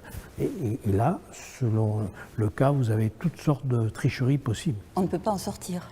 On ne peut pas en sortir parce qu'on est dans un système. C'est-à-dire que la normalisation telle que j'en ai parlé, encore une fois, il aurait bien fallu différencier la normation, la normalisation. Bon, nous n'aurons pas le temps d'entrer dans toutes ces nuances, mais les normes, à partir du moment où dans une société moderne, pour aller vite, n'est-ce pas, elles constituent l'opérateur d'une régulation sociale et en même temps du contrôle des mœurs et des pratiques sociales au quotidien, et qu'elles ont tendance à s'intensifier, à s'amplifier et à s'infiltrer un peu partout, c'est très difficile. Exercer une pensée critique serait finalement la seule chose à faire. Exercer une pensée critique suppose que l'on ait du temps pour cela. Donc déjà, dans un univers comme le nôtre, où on travaille à flux tendu, et où on travaille, si vous voulez, de manière très chronométrée et de manière très, encore une fois, prolétarisée, c'est pas évident. Et puis il faut aussi une certaine confiance. Il faut aussi un certain amour, une certaine amitié pour l'autre. Souvenez-vous par exemple de la Boétie, du discours sur la servitude volontaire. Lorsqu'il explique comment on se met à servir le tyran, on se transforme en tyranno en pensant qu'on a avantage à servir le tyran puisqu'on peut en tirer profit en utilisant les autres, il dit qu'est-ce qui peut faire objection à la servitude volontaire? Il dit c'est l'amitié. Vous vous souvenez, la Boétie à Montaigne, parce que c'était lui, parce que c'était moi, mais je crois qu'il touche un point extrêmement important. Il faut qu'il y ait une certaine confiance et un certain amour dans la relation aux autres pour pouvoir avoir une pensée critique sur ce que l'on fait. Et je crois que le système actuel, on s'est laissé déposséder de ce temps, de cette pensée critique, de cette relation aux autres. C'est-à-dire qu'on est dans un individualisme de masse qui est compensé par un hédonisme de masse également, où finalement la valeur de ce que l'on fait est déterminée par une espèce d'appréciation, de transformation de nos actes en marchandises ou en spectacle. Vous savez ce que disait Guy Debord dans La Société du spectacle? Le spectacle est le lieu où la marchandise se contemple elle-même. Ce que vous faites à l'hôpital, ce que vous faites dans votre cabinet, n'aura de valeur qu'à partir du moment où ces actes seront convertibles en marchandises, c'est-à-dire convertibles à une espèce sonnante et trébuchante. Et c'est comme ça que vous avez aujourd'hui, vous le savez, par exemple, dans le dispositif de santé, par exemple, au Royaume-Uni, très récemment, des chercheurs d'Oxford ont mis en évidence que les logiques d'austérité dans les hôpitaux ont produit une surmortalité estimée à 38 000 décès pour l'année 2015. Donc, bien évidemment, à partir du moment où vous avez une logique austéritaire, une logique de financiarisation de l'ensemble de nos actes, eh ben, vous risquez de ne plus prendre soin des plus vulnérables, parce que bien évidemment ce sont essentiellement par exemple les enfants et surtout les personnes âgées qui pâtissent de ce type de logique. Mais vous l'avez en France. Très récemment, la Haute Autorité de Santé s'est inquiétée d'un certain nombre de surmortalités possibles liées à l'épidémie de grippe, mais pas seulement à l'épidémie de grippe, liées à l'épidémie de grippe face à des dispositifs d'urgence qui ne pouvaient pas accueillir les populations ou envoyer les opérations reportées, ou bien le temps d'attente aux urgences s'allonger. Donc, vous voyez, les normes, on ne peut pas simplement en parler dans une espèce de philosophie pure, transcendantale, éthérée. Les normes, c'est quelque chose qui a à voir avec une manière de conduire les individus en société pour qu'ils produisent le plus de profit possible. Et là, il faudrait quand même dire un mot de Max Weber. Max Weber qui a beaucoup travaillé sur l'éthique protestante et l'esprit capitaliste. Max Weber montre parfaitement que le rationalisme économique, comme il l'appelle, le capitalisme, ne peut se développer qu'à la condition que les individus adoptent une certaine posture par rapport à leur vie, par rapport au monde, qui est une posture de rationalisation quantitative. Donc la norme, elle est extrêmement dépendante de cette manière de penser le monde et de penser le vivant. Roland Gori, merci beaucoup d'avoir accepté cette interview, et je ne saurais trop recommander à l'ensemble de nos confrères de lire votre livre « La santé totalitaire » qui explique dans les détails ce que vous venez de nous dire en condensé. Merci à vous. Merci à vous. Avec Patricia Martin, nous recevons Roland Gori. Il est psychanalyste, professeur honoraire de psychopathologie à l'université Aix-Marseille, et il publie aux éditions Les Liens qui libèrent un essai. Son titre « Et si l'effondrement avait déjà eu lieu, l'étrange défaite de nos croyances ». Roland Gori est au bout de la ligne numérique que nous avons établie, parce que bien sûr on ne peut pas recevoir d'invités en ce moment dans ce studio pour raisons sanitaires. Bonjour Roland Gori. Bonjour Pierre Veil. Votre livre, c'est un livre érudit. Est-ce qu'on peut dire que c'est une sorte de catastrophisme éclairé et que vous avez été visionnaire? Parce que ce livre, vous l'avez terminé fin 2019, avant la crise du coronavirus, et vous l'avez actualisé avec cette pandémie et notre impréparation. Et vous pensiez déjà, fin 2019, au risque d'effondrement. Et c'est vrai que ce mot effondrement, on l'a beaucoup entendu là au cours de l'évolution de cette crise du Covid-19. Oui, alors je ne sais pas si le livre est visionnaire, mais disons que je mène déjà depuis un certain nombre d'années une réflexion critique sur les concepts, les catégories, les manières de penser qui organisent notre champ social. Et il me semble tout à fait évident que nous sommes, si vous voulez, hantés par des concepts, des notions qui nous proviennent du 19e siècle notamment, c'est-à-dire des concepts qui ont fondé les valeurs des sociétés thermo-industrielles. Or, il va de soi, par exemple, que la notion de progrès, elle a été démentie tout au long du XXe par les boucheries, les guerres fratricides auxquelles nous avons eu affaire avec ce siècle de la peur dont parle Camus. Donc il est évident, si vous voulez, que croire au progrès, comme le disait Baudelaire, la croyance au progrès est une doctrine de paresseux. Donc il nous faut reconstruire un nouveau langage, il nous faut reconstruire une nouvelle manière de penser, parce que nous sommes aujourd'hui situés un petit peu comme ce que le philosophe spécialiste de Benjamin, Stéphane Moses, disait des juifs intellectuels libéraux en Allemagne. Nous sommes un petit peu comme un chien qui aurait quitté le sol des pattes arrière de la tradition, si vous voulez, juive, et sans pouvoir trouver un appui avec des pattes avant sur le sol du libéralisme. On est un peu dans cette suspension. C'est-à-dire, on a... Oui. Roland Gori, décrivez-moi cet effondrement. C'est quoi en fait l'effondrement selon vous ? L'effondrement, c'est, vous savez, en cuisine, l'effondrement, c'est vider un animal de ses tripes, vider un animal de sa substance. Donc, disons que nous fonctionnons encore avec des mots, des signifiants, comme concurrence, compétition, sélection, qui sont complètement caducs, c'est-à-dire qu'ils nous proviennent d'un héritage, celui du darwinisme social, c'est-à-dire Spencer, parce que Darwin, lui, croyait quand même aux instincts sociaux régulateurs. Et donc, nous croyons quelque part que les premiers de cordée seront finalement sélectionnés par leur capacité de s'adapter à, si vous voulez, un développement économique et technique, ce qui n'est pas vrai. C'est-à-dire que la notion d'adaptation est une notion qui perd le sens même de l'humain.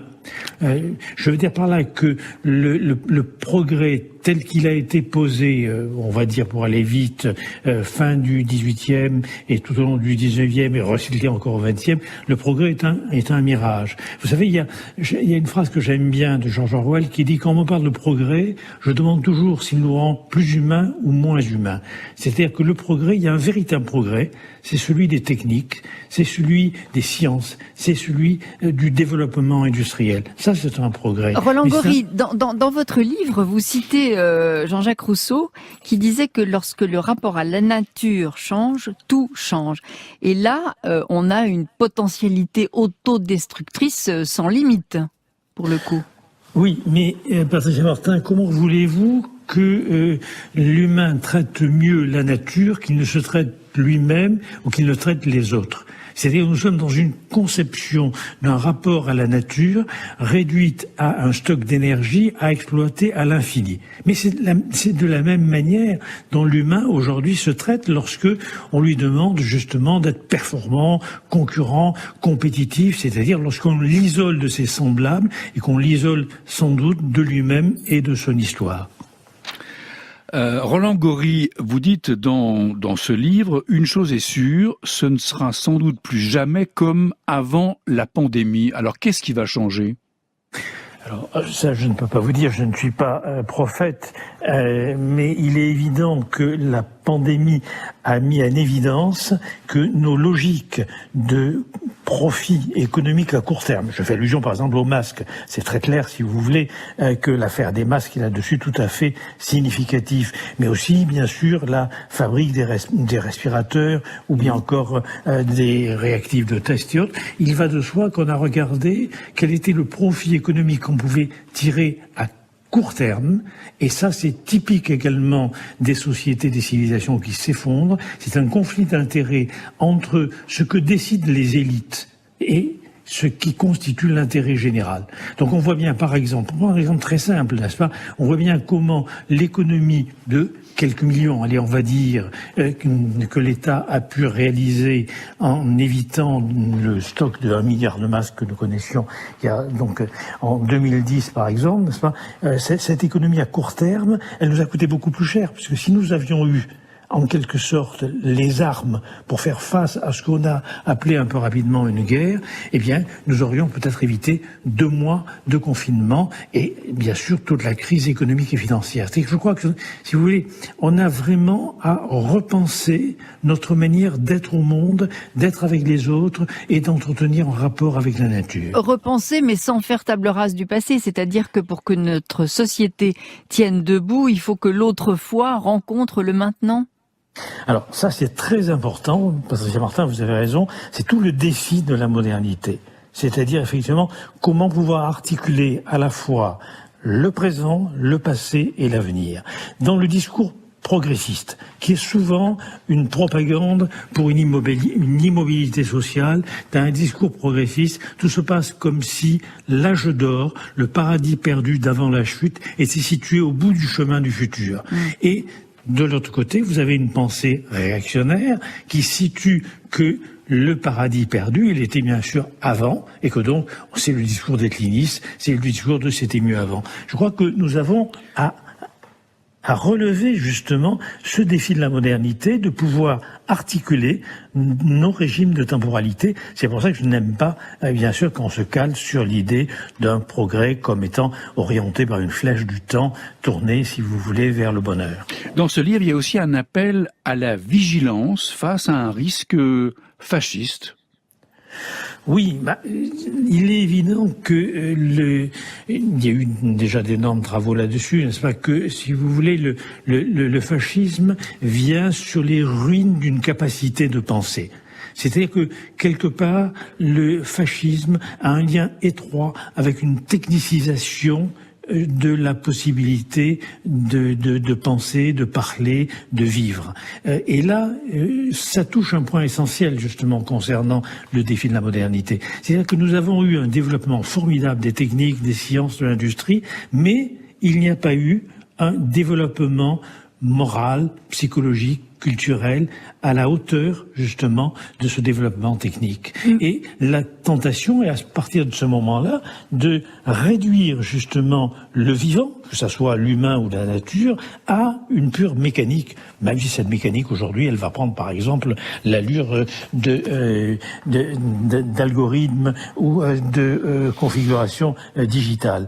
Je crois qu'il faut reconnaître une spécificité du vivant. C'est cela qui est important, et ne pas le réduire au mécanique, quand bien même le mécanique nous a apporté incontestablement des conditions matérielles meilleures. Mais le fascisme, c'est aussi une façon d'enlever à l'homme la capacité de décider.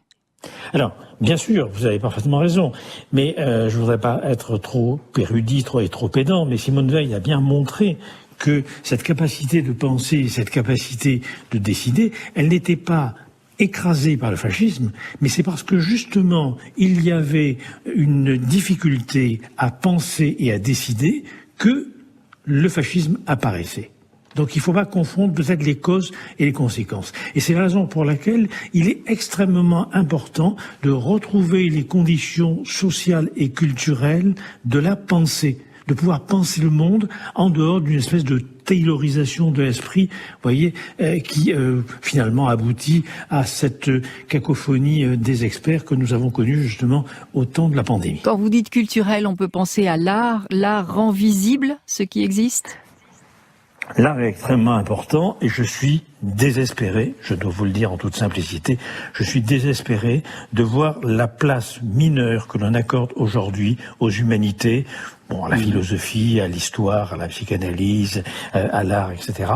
Alors même que c'est peut-être là où nous avons la possibilité de saisir à tout instant quelque chose d'imprévu pour développer, si vous voulez, une véritable nouveauté. Je ne sais pas si je suis clair. C'est-à-dire que nous devons faire œuvre, comme je le disais avec mes amis Charles Sylvestre et Bernard Lubin, nous devons faire œuvre d'œuvrier. Et vous en avez l'exemple au cours de la pandémie, quand on a libéré les soignants des tutelles technico-administratives, des curatelles technico-financières, ils ont été formidables, ils ont pu faire enfin leur boulot, c'est-à-dire leur boulot à la fois de manière artisanale et artistique face à quelque chose qui était terrible au péril de leur vie. Roland Gori, si j'ai bien lu votre livre, vous dites que finalement les collapsologues, ils sont déjà dépassés, l'effondrement que les discours apocalyptiques annoncent, il a déjà eu lieu, on y est. Pierre Veil, vous avez très bien lu effectivement mon livre, c'est-à-dire que moi je ne me permettrai pas de dire que leur discours, si vous voulez, est dépassé, je dis simplement leur discours est le symptôme de quelque chose, d'une maladie qui a déjà eu lieu, c'est-à-dire que nous n'avons pas aujourd'hui de nouvelles manières de penser, de parler de monde qui puissent nous permettre de faire face aux défis actuels. Au standard, Roland Gori, les auditeurs veulent vous interroger, 01 45 24 7000. Laurent, qui est à Metz, nous écoute. Bonjour Laurent. Oui, bonjour, toujours en direct de mon balcon ensoleillé à Metz. Formidable. Allez-y Laurent. Bien, la question c'est, je vais reformuler ma question. Est-ce que, en fait, on ne se représente pas la réalité à travers un monde médiatique et virtuel plus idéaliste que qui n'est en réalité? La réalité nous a montré que la supériorité, la France éternelle, comme dirait Monsieur Ribaudot, ça n'existe pas. On a pu constater qu'au niveau de la santé, de l'éducation, même l'agriculture, l'Allemagne s'est organisée de telle manière, ils nous sont passés devant. Donc cette sorte de petite suprématie française, de ce petit tapis confortable sur lequel on vit de manière rassurante, a révélé qu'en fait, on n'est pas du tout un pays d'artistes et de pays d'intellectuels et de gens très très autonomes. On est un pays dirigé par une administration plutôt avec des profils psychorigides, sur une structuration militaire. Le bonapartisme, c'est quoi? C'est la centralisation avant tout à des buts de contrôler les individus et pas du tout à libérer les énergies, que ce soit la création dans le domaine scientifique et tout et tout. Il y a une forme de schizophrénie. D'ailleurs, Franck Zappa le disait, les Français sont fous. C'est le pire pays au monde. Alors, sur ce constat, cette analyse de Laurent à Metz, Roland Gory. Alors, je crois que Laurent pose de bonnes questions, mais il y en a beaucoup. Donc, je vais être obligé, bien sûr, de prendre une ou deux questions par le bout, je dirais, de ma compétence ou de ma réflexion. Si vous voulez, d'abord, sur la question de la bureaucratie, sur la question de la technocratie, il faut faire le constat assez paradoxal, stupéfiant même, inattendu d'une certaine manière, que le néolibéralisme, la nouvelle manière, si vous voulez, d'organiser le champ social par les concepts justement zombies de concurrence, compétition, etc., de sélection, le néolibéralisme a produit une espèce d'obésité administrative, d'obésité technocratique. Et si on revient à la question de la pandémie, on voit bien comment les agences diverses et variées qui ont été mises en place pour finalement introduire une dimension financière, gestionnaire, la tarification à l'activité dans les activités hospitalières, eh bien, a échoué face à l'épidémie. Et c'est quand les soignants ont pu se débarrasser, je dirais, de ce poids bureaucratique, de ce poids technocratique, qu'ils ont pu faire leur boulot. Vous voyez, ça c'est le premier point. Le deuxième point que souligne Laurent, qui me paraît extrêmement important, c'est effectivement, aujourd'hui, nous sommes dans une situation d'interdépendance des nations, et donc il va être extrêmement difficile, hors une souveraineté nationale ou européenne, de pouvoir faire face aux défis. Vous voyez, si on prend cet exemple très, très simple, on voit bien comment, par exemple, l'externalisation de la fabrique des masques, des réactifs, etc., je vais pas reprendre tout ça, bien sûr, cette externalisation, eh bien, elle a été tout à fait catastrophique parce que face à un choc environnemental, eh bien, les nations se replient et finalement, on se trouve avec une armée désarmée, si j'ose dire, n'est-ce pas, auquel on a fourni les fusils en faisant fabriquer les cartouches à l'extérieur. Donc, il y a beaucoup de questions dans la remarque et dans les questions de Laurent. Roland Gory, dans le titre de ce livre, « Et si l'effondrement avait déjà eu lieu », il y a en dessous une autre formule, « L'étrange défaite de nos croyances », et ça rappelle le titre d'un livre de l'historien Marc Bloch paru en 1940, « L'étrange défaite ». Pourquoi avez-vous fait ce lien historique ? Bon, d'abord, il ne voudra pas échapper, Pierre Veille, que j'adore Marc Bloch. Je le cite à plusieurs reprises, et pas uniquement, bien sûr, cet ouvrage. Mais cet ouvrage est formidable. Il a été écrit entre juillet 1940 et septembre 1940. Et vous le savez, Marc Bloch était un résistant, un historien, un intellectuel, un officier extrêmement courageux. Et il fait état, en pleine défaite, des raisons, justement, des causes probables qui ont conduit à ce que la France ait une guerre de retard par rapport à l'Allemagne. Et je crois que nous avons, nous, aujourd'hui, une guerre de retard par rapport aux défis de la mondialisation. C'est-à-dire que nous continuons, c'est un petit peu la thèse que je développe dans l'ouvrage, nous continuons à penser, à vivre avec ce que j'appelle des concepts ou des catégories zombies. Donc c'est, en gros, nous avons construit une ligne Maginot avec les modules de la compétence, de la sélection, de la production, du premier de cordée, et on voit bien que tout ça est à terre. Enfin, regardez, un point qui est quand même tout à fait extraordinaire. Vous entendez aujourd'hui parler de centaines, 460, je crois que 500 milliards, n'est-ce pas, pour remettre sur pied l'économie française, et bien sûr avec un investissement et un soutien européens. Or, on nous parlait il y a quelque temps d'un drame concernant les retraites parce qu'on aurait un déficit de 17 milliards. Ou un drame concernant, si vous voulez, les gilets jaunes, parce qu'il fallait ajouter 10 milliards. Donc c'est pas très sérieux. Donc on voit bien là qu'on est dans une vision vraiment de myope. Merci, Roland Gori était notre invité. Je rappelle le titre de ce livre qui vient de paraître aux éditions Les Liens qui libèrent. Et si l'effondrement avait déjà eu lieu?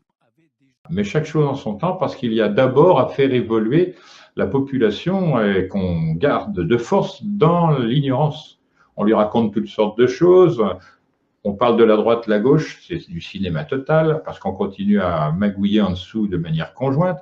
Ils se voient tous dans les dîners très chers pour nous et tout ça, pour se mettre d'accord sur ce qu'ils diront eux, ce que ne diront pas les autres, etc. On voit que l'Europe, c'est une fumisterie totale, qui a été engagée depuis très longtemps avant qu'elle n'apparaisse, et toujours par les mêmes. Il suffit d'enquêter là-dessus. Mais ce que vous ne savez peut-être pas, mais Aristote l'a déjà figuré, si on fait travailler comme un esclave, c'est pour que vous n'ayez pas le temps, la force et les moyens de contrarier cette autorité abusive.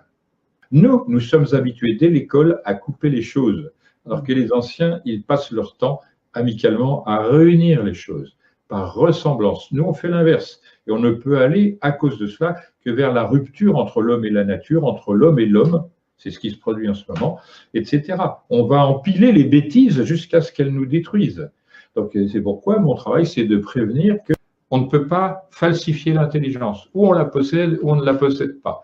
Mais l'intelligence sans l'intuition, ça ne vaut rien. Ça fait partie, ça, des anaglyphes. La pratique de l'intelligence masculine ne peut se faire sans l'intuition féminine. Ça n'a aucune valeur. Donc les gens qui répètent le contenu des livres ou des idées qu'ils ne sont pas capables de mettre en service dans leur pratique, dans leur comportement, ça ne sert à rien. C'est le cas des trolls. Parce que l'intuition a déserté notre monde. On l'a mise en cage avec les études qu'on propose aux enfants. Et ce qui est important, c'est que le savoir, une fois que vous l'avez, personne ne peut vous le voler. D'où l'intérêt de se cultiver. Alors cette manière de faire, d'opérer, elle a eu cours jusqu'à la Révolution française qui a cassé ce moule et qui nous a coupé de nos racines, de nos traditions. Et vous voyez que ça vaut la peine d'être connu. C'est une pédagogie particulièrement appréciée et réputée. Ainsi, au XVIe siècle, Barthélemy Hanot dit « Les images symboliques les plus efficaces pour la pédagogie sont celles qui obligent le spectateur à une profonde enquête. Si elle est suffisamment énigmatique, l'image conduit l'âme à s'émerveiller et s'enquérir et vouloir savoir. » Et il a raison de dire l'âme, parce que le désir de savoir, c'est l'âme qu'il possède, ça n'est pas l'intelligence. L'intelligence, c'est froid, alors que l'âme, c'est chaleureux, c'est passionnel, et l'attachement passionnel au savoir, c'est une chose qui permet de passer la vie avec les moins pires conditions que ce soit. En effet, lorsqu'on a quelque chose qui nous transcende, et que l'on cherche, on passe du temps heureux, beaucoup plus que quand on n'a rien à faire qu'aller au café boire des bibines. Ou regarder le match de foot, pardon. Bon, chacun son truc. Marcille Fissin, traducteur des ouvrages hermétiques, dit quant à lui « La pensée se dit en images, et anagramme de image, c'est magie, qui vient du symbole, ce que je vais expliquer, ce qui est en haut et ce qui est en bas, et elle se garde mieux dans la mémoire. L'image énigmatique, lorsqu'on parvient à la déchiffrer, procure par ailleurs la grâce et le plaisir de la joyeuse nouveauté qui allège l'ennui. Cette forme d'enseignement est conforme au vers d'Horace. Heureux celui qui joint l'utile à l'agréable. Or, cette chose-là a déserté l'école, que ce soit les tout jeunes, les ados, les adultes, le plaisir d'apprendre a disparu. On dirait qu'on l'a retiré volontairement. Et on a des ânes qui répètent, qui annonnent, ou des perroquets qui répètent, c'est tout. On n'a pas des gens intéressés par la connaissance. Même à voir la manière dont on écrit de nos jours, on se demande si la langue a quelque utilité autre que laisser passer des logorées inutiles, etc. L'esprit de la langue, j'espère que vous l'aurez compris, joue un rôle énorme. Je rappelle quand même ce que Imhotep, 31 siècles avant notre ère, disait au tout début de la civilisation dite égyptienne ancienne. Il disait « pas de vie morale, pas de vie sociale ». Et il a parfaitement raison. Il n'y a rien à ajouter, à retirer. C'est une preuve permanente de la vérité de cet enseignement. Et je pense que quand on est au 31e siècle avant notre ère et qu'on sait ça, c'est qu'on l'a nécessairement reçu d'une civilisation autre, très expérimentée et très capable de dire en très peu de mots la totalité, c'est-à-dire synthétiser. Les modernes ne synthétisent pas, ils ne font qu'analyser, il n'y a rien, il n'y a aucun... On ne devrait pas nous apprendre la médecine, mais les moyens de conserver la santé. Parce que la santé, quand on est, la plupart du temps, on la possède. Mais personne n'est instruit de ces choses-là. Mon grand-père m'a expliqué comment avoir une bonne santé. J'ai 62 ans, je travaille plus que n'importe qui de mon âge, et plus que la plupart des gens plus jeunes.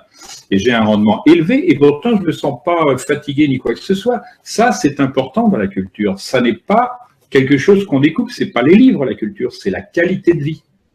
On voit la différence. Et moi, pour préserver la qualité de vie de ceux qui vont écouter ou voir mes films ou lire mes bouquins, je dis très clairement, attention, on est en train de vous tromper d'un bout à l'autre. On est actuellement dans une situation où on croit qu'on voit la lumière de la conscience. On est tellement éloigné de cela qu'il faut bien que quelqu'un tire la sonnette d'alarme.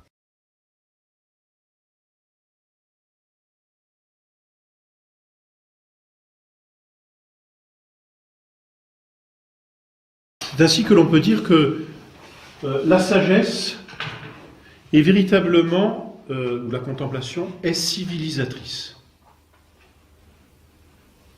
Et ça, l'histoire nous le montre à merveille. La sagesse est civilisatrice. Ôter la sagesse et une civilisation s'écroule. Ôter l'œuvre de l'intelligence, et même la volonté n'est plus éclairée par l'intelligence pour agir correctement. La sagesse est souverainement civilisatrice. Et vous comprenez, on en parlera à la fin, le désastre que l'on peut faire en agissant justement sur la sagesse ou la science. On détruit une civilisation tout simplement. Parce que l'intelligence régule en même temps qu'elle fait la perfection de l'homme. D'ailleurs, cette même sagesse fonde les artistes. Parce que l'artiste, pour dire ça brièvement, c'est celui qui, dans la contemplation d'une chose, est capable de la matérialiser, cette contemplation, mais cette chose contemplée plutôt, d'une façon sensible. Alors s'il n'y a plus de contemplation, l'art disparaît. Je vous laisse faire les applications à tout ce que l'on peut rencontrer aujourd'hui. Il n'y a plus d'artistes aujourd'hui. Il y a des prétendus artistes, mais ensuite, non content d'avoir éliminé la sagesse et l'intelligence, cette élimination se fait aussi non seulement par le diktat de la pensée, mais par toutes ces philosophies fausses, et même qu'on essaye d'éliminer de plus en plus. Parce qu'aujourd'hui, le philosophe n'aboutit à rien dans la société. Et on a remplacé la sagesse par la technique, c'est-à-dire la fabrication. Vous voyez comme on est tombé bas. Et aujourd'hui, on trouve un métier quand on est... enfin, j'exagère peut-être, mais quand on est dans le technique ou dans la fabrication. Mais qui peut s'épanouir dans la sagesse dans la société actuelle? Celui-là, il sera réprimé, c'est certain. Bon. Enfin, nous ne sommes pas de cette société, c'est évident. Mais non content d'avoir éliminé la sagesse et la perfection de l'intelligence, on a aujourd'hui, c'est très clair, éliminé la vertu. La justice, qui est la vertu de la communauté par excellence, n'existe plus. On met en prison les personnes parce qu'elles ont déplu à telle ou telle personne, mais pas parce qu'elles n'ont pas respecté le bien commun. On vit dans l'arbitraire pur, et cet arbitraire, il est soumis à l'arbitre de ceux qui dirigent, et non pas d'un bien qui les dépasse. Donc c'est leur bien personnel. La justice est réduite au bien personnel de ceux qui nous gouvernent. Et puis, non seulement la justice, mais toutes les autres vertus sont atteintes.